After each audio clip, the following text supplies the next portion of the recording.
যেমন এর আগের বলে গান্নারা দেখছেন আমি কিন্তু এসেছিলাম উজান বাজার পার্কে। এখানে আসার পর আমি কিন্তু অনেক টুনি মাও দেখেছি।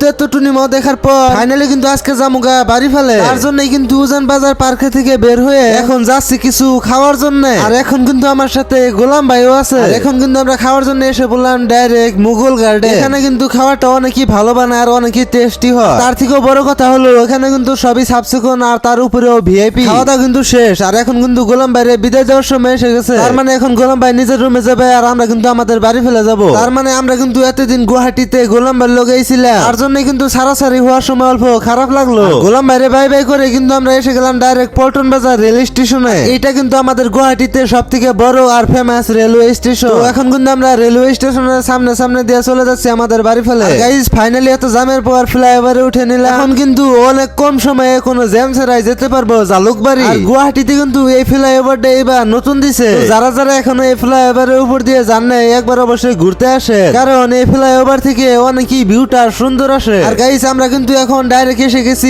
ধারাপুর। তার মানে জালুকবাড়ি কোথাও দাঁড়ানো হয়নি, তার জন্য কিন্তু জালুকবাড়িতে কোনো ধরনের ব্লগও বানাতে পারিনি। তো এখন আমরা ধারাপুর কিসের জন্য আসলাম আর ধারাপুর এসে কিসের জন্য দাঁড়িয়ে আছি আপনারা কি জানেন? কিন্তু এতক্ষণ এই মোটর জন্যই দাঁড়িয়েছিলাম।